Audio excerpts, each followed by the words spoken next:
Hi, everybody. Glenn Haddam here, high performance life architect, and I'm here with members of Dignity Beyond Borders. I am going to be running the Great World Race, 7 marathons, 7 days, 7 continents. And I'm going to start things off by introducing the founder, Terry Grace Sears. And she's going to share a little bit about her story and how she got involved with this, founding this incredible organization that I'm going to be raising money for and getting folks like yourself to reach into your pocket and just put a little bit of something out there to support a remarkable cause. But I'm going to let her share a little bit about what we're up to. And Terry, how did you get involved with Dignity Beyond Borders? So thanks, Glenn, for having me.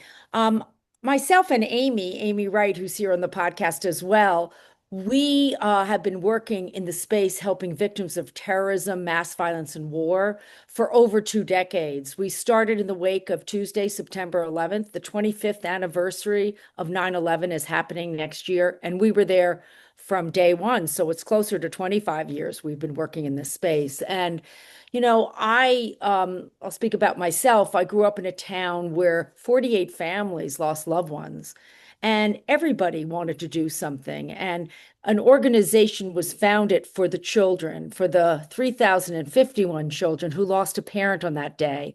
And that organization continued to work for these families and children for many years, but then had a mission change. So we knew that we had to start an organization that still served not only the needs of 9/11, but the needs of those globally that had lost loved ones to terrorism, mass violence, and war. And mostly because we had programs at this other organization that had been running to support young people, to support mothers who lost children to mass violence and school shootings and things like that, as well as for our nation's Gold Star families. So, Dignity Beyond Borders was founded a year and a half ago to continue to serve the Gold Star families, young victims around the world that have suffered from terrorism, mass violence, and war. And we just love what we do. I mean, it is something where these people have had this incredibly traumatic loss, life-changing loss, and you can do by bringing victims together and offering safe spaces for them to heal. You can really change a person's life, and it's really rewarding and just so gratifying to work in this space.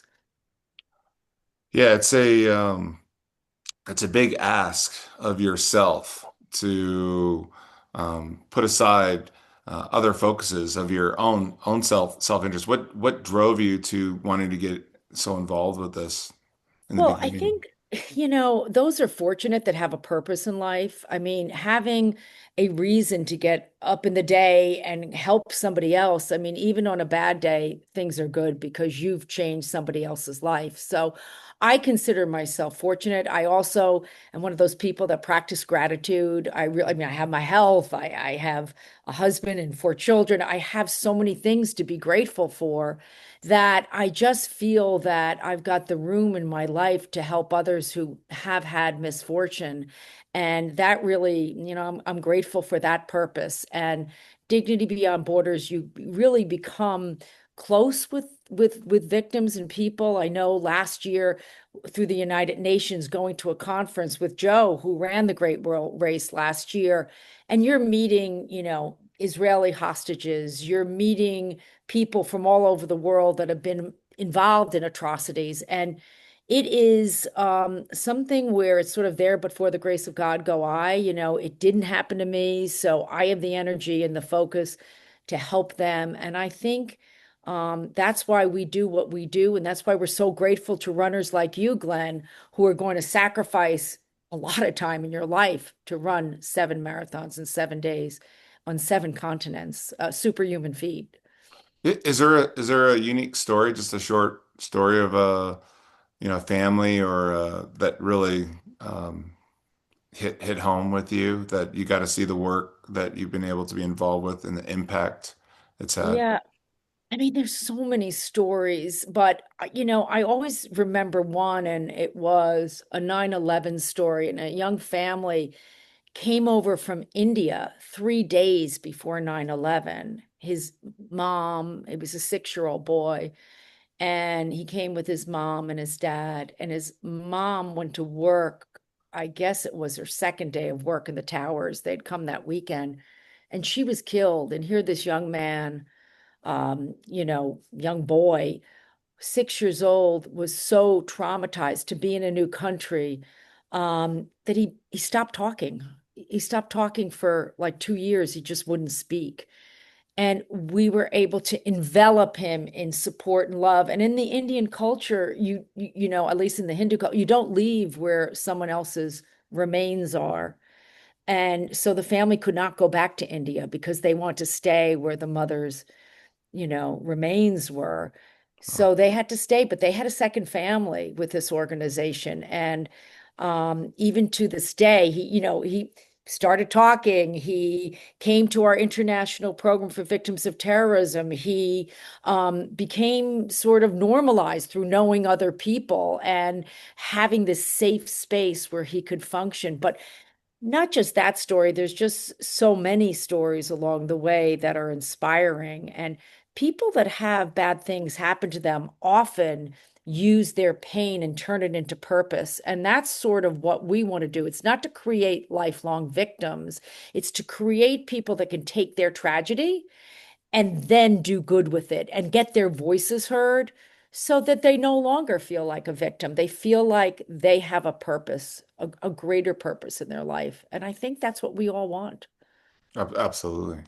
Amy, you're the director at Dignity Beyond Borders. Anything you've witnessed that's been, maybe something that folks, not just like myself, but folks in the realm of like, how can I give what I have inside me from the harsh challenges that we've all been through. We've all been through hardships, but making a difference. What have you kind of experienced throughout, your involvement? Well, as Terry had said, it's powerful work. We build bridges within the community, with partners, with the families, and the programs are so incredibly life-changing. There's several volunteer opportunities within our walls at Dignity Beyond Borders. We're always looking for endurance athletes like yourself. This is such an important program because it amplifies our mission on such a large scale. We're growing. And so to have people like you out there running and opening doors for us, it's limitless and it's so valuable at this point. And we're so grateful for you. And I would say to your listeners, if you want to learn more about Dignity Beyond Borders, please check out our website. Learn more about what we do and who we serve and how we serve. We have a really wonderful team of staffers that have worked together for over 2 decades. Half of our board has worked together for over 2 decades. This is an exceptional team doing really important work. So to bring more people like yourself into our fold, it's just going to be, that's the answer. And so we welcome, emails, phone calls. Please check out our website, dignitybeyondborders.org. And I will just kind of wrap up with this. You had asked for a success story, one that is just so incredibly heartwarming. We had a young adult who participated in our Project Common Bond program, which was born in 2008 based on needs within the 9/11 community. They asked for this program to be built, and we, along with them, built this program. We had a young adult participant enroll in the program for 2 years. It was so incredibly impactful for her. She wrote about it in her college essay. And she is, working at Sloan Kettering today, hugely successful, did her graduates and did her undergrad, and is just a powerhouse, remains friends with Project Common Bond, teammates to this day. So the long lasting impact of that program and our other programs, we're just grateful for people like you sharing that message. Now, great, great. Now, what are some of the projects that are existing in the world right now, globally, like that you're excited about? Well, Project Common Bond, for one, which brings young adults from other countries together on U.S. soil and international soil to learn. It's peace building, it's conflict resolution. It is just life changing. And that's the program that I was just sort of referencing with that 9/11 young adult participant. That we also have Women's World Peace, which is an international program for military Gold Star widows. We do retreats for the 9/11 population. We've just offered and wrapped a 9/11 widows retreat. And we also have a Mothers for Dignity program. It's an extraordinary program offered to women who have lost children in mass violence incidences. In more cases than not, it's been mass shootings. So these programs are incredibly vital. They are not necessarily offered within other organizations, and we look forward to continuing to offer them for these families, for these individuals today and tomorrow. And thanks to your efforts and your support, we're able to do so. Excellent. And then, thank you. And then, Joe, how did you get involved? Joe Findaro, how did you get involved with this organization? Share us a little bit about your story. And I see you're wearing the Great World Race shirt. Yes, I am. So Terry and I go back to first grade together, and we've spent a couple of decades working with another group, assisting 9/11 families. And then Amy's family also has roots in Manhasset, New York, whereas Terry pointed out we lost 48 people from our hometown. Yep. So I have a 25-year interest in this arena. So when Dignity Beyond Borders was founded, I was coming upon the Great World Race and had done numerous marathons around the world, triathlons, Ironman, etc. And I needed a new challenge. And of all the nonprofits that I have connections with, I decided to approach Terry and Monica, the other co-founder, about running the Great World Race, the 7 continents, 7 days, 7 marathons, on behalf of the cause and for the programs. So what happened is, as I'm also a member of the board, and so I worked very hard with my various networks all over the world, literally, and we had approximately 220 donors and raised a fair amount of money on behalf of Dignity Beyond Borders. And so I want to make another point, which is endurance racing and endurance athleticism totally ties in with the mission of Dignity Beyond Borders, because the people that have been affected by war, mass violence, or terrorism, either the victims themselves or the families of the victims, are literally in an endurance race for life. And so there are real analogies. All we're doing, Glenn, is running around the world in 7 days. Imagine losing a family member or being permanently injured, like some of the people Terry and I met at the United Nations conference on victims of terrorism in Spain last October.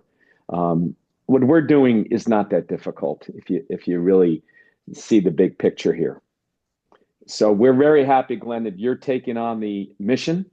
I think we're now on, I believe, an annual mission to run around the world for Dignity Beyond Borders, and we're really very grateful. Hey, don't sign me on for next year yet. You're in if you like to be. Yeah, I know. I might just do foot massages for people. So. Now, now you're an endurance athlete. I'm a big 220-pound muscle guy. How many endurance events have you actually done throughout the years? So since I turned 42, I started doing triathlons, and I've done 72 triathlons completed, including 7 Ironman and 10 half Ironman. And then at the age of 50, I started doing marathons, and I've done 48, a lot of them around the world. I've done the 7 continents 2 times. I've done all 7 majors, and I've done Boston 17 times in a row. Wow. And I understand, I think, is someone coming from Boston that's going to be on the plane with us? Yes, there's a group from Boston, Dave Fortier. And that was a good point. That was also one of the reasons I've gotten involved with, more active with this group. I knew a number of the victims of the Boston Marathon bombing marathon because I was there. I was about a mile from the finish when it happened.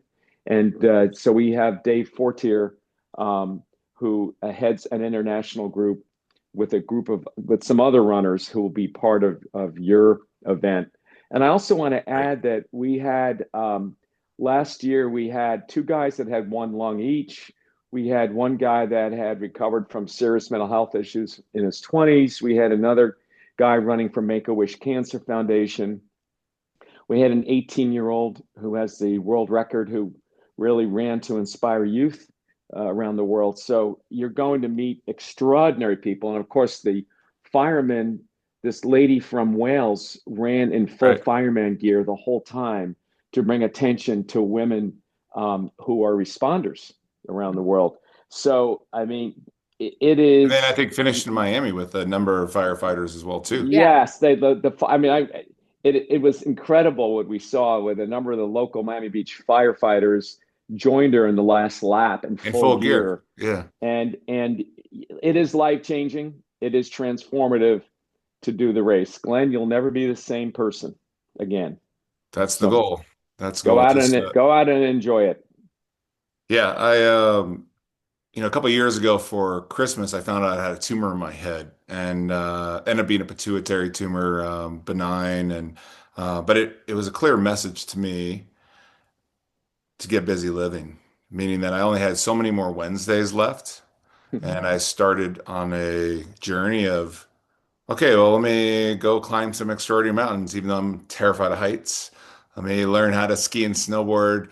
So I'm a self-proclaimed klutz, and and then this adventure. Only a couple months ago, I just decided with a few weeks of training time to do a 103-mile run, and now I think 5 weeks kind of into this to go ahead and take on 184 miles roughly. So I'm excited about as you know, Joe, firsthand through pain and suffering, there's growth. And from that growth, there's that expansion and ability to pour into others and amplify life. And that's what this podcast is about. That's what my journey is about. And I just want to say thank you to everybody for being on this podcast today. And again, how can folks make a donation, even just $50? Just to, if you've been inspired by this, listen, you can make a difference. Yeah. So if anybody wants to make a donation, you go on our website, which is dignitybeyondborders.org. In the upper right-hand corner, it is support Glenn, and you will see a link that goes to the Great World Race, and it's one really click away. Click Glenn, click another for your donation. And if you have any questions, reach out to us, info@dignitybeyondborders.org. We'd love to involve you in any way you see fit. Yeah. And come to Miami Beach November 20th or 21st, Glenn. Yeah, I think For it's the 20, yeah, depending on the weather when we start in Antarctica on the Sometimes 15th. it shifts a day Yeah. or so. Yeah. And But there should be a link coming soon for the live stream of the race so you can see me trotting along. So and you can watch Terry and me joining him for at least one lap. love And that. Yeah. remember the old African proverb: if you want to go fast, run alone. If you want to go far, run together. Yeah. Yeah. Yeah, I'm looking forward to all these extraordinary individuals and hearing their stories and that should cover a lot of mileage. So Great. with that, just gonna with one click, I'm gonna say good night. Hasta la vista. Thank you. Great. Thank you, everybody.